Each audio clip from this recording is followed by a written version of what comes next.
السلام علیکم دوستو، میں ہوں محمد آصف اور آپ دیکھ رہے ہیں اسلام ود آصف۔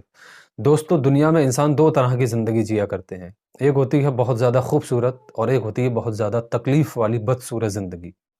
جس سے ہر کوئی پناہ مانگتا ہے اور اللہ رب العزت سے اس زندگی سے بچنے کی دعائیں کرتا ہے اور اپنے حالات بہتر کرنے کی کوشش کرتا ہے اور دعائیں بھی کرتا ہے۔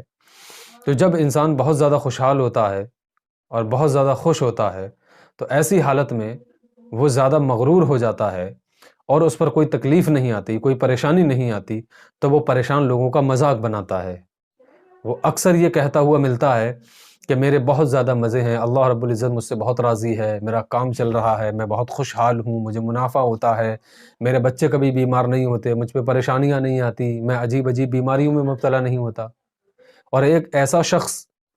جو ہمیشہ نماز پڑھتا ہے، روزہ رکھتا ہے، حج کرتا ہے، زکوٰۃ دیتا ہے، دل کا اچھا ہے، اخلاق میں بہت اچھا ہے، لوگوں کے ساتھ رشتہ داری تعلقات میں بہت اچھا ہے، لیکن باوجود اس کو اس پر پریشانیاں آتی رہتی ہیں، غم اور تکلیف کا شکار ہوتا رہتا ہے، وہ شخص یہ کہتا ہوا اکثر مل جاتا ہے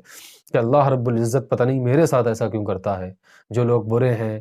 جو علی الاعلان گناہ کر رہے ہیں، جو نمازیں ترک کر رہے ہیں، اللہ ان سے کتنا خوش ہے اور ان پر کوئی مصیبت نہیں آتی۔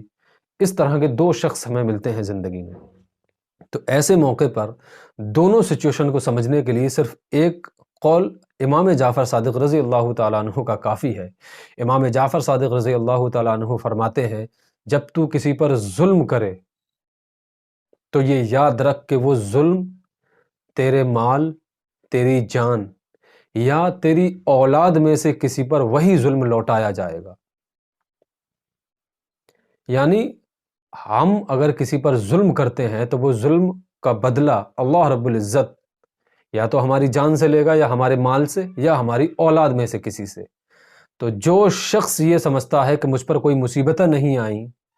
میں نہ اللہ کے فرمان کو مانتا ہوں، نہ مصطفیٰ کے بتائے ہوئے طریقے پر چلتا ہوں، پھر بھی میری زندگی عیش و عشرت میں کٹ رہی ہے، تو اسے یہ خوف برابر ہونا چاہیے اور یہ فکر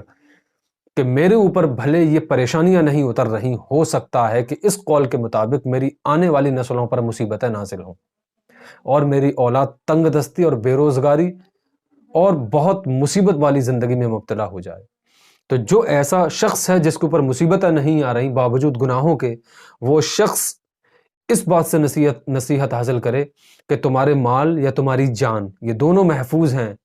تیسری بات یہ ہے، یا تمہاری اولادوں پر یہ ظلم لوٹایا جائے گا۔ تو کون والدین ایسے ہوں گے، کون باپ ایسا ہوگا جو یہ چاہے گا کہ اس کے کیے ہوئے کرموں کی سزا اس کی اولاد بھگتے؟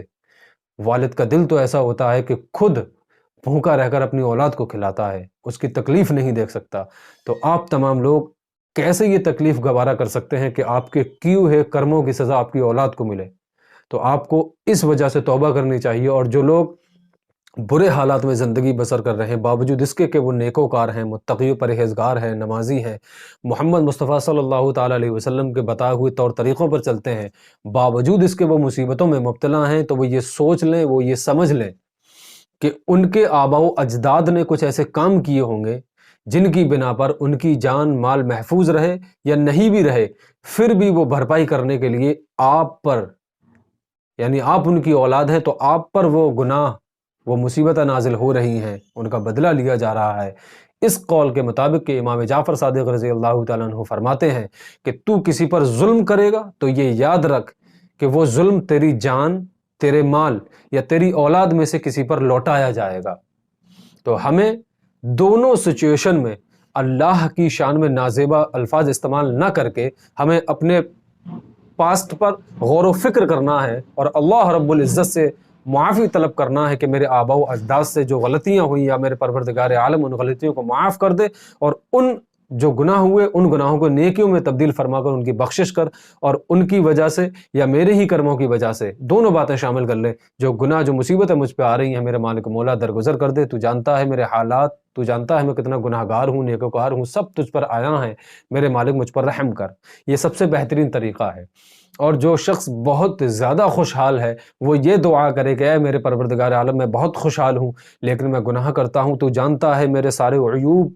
میری پردہ پوشی تو نے رکھی ہے، اسی طرح میری اولاد پر کوئی گناہ نہ آئے اور آئندہ میں کوئی گناہ نہیں کروں گا۔ توبہ کریں،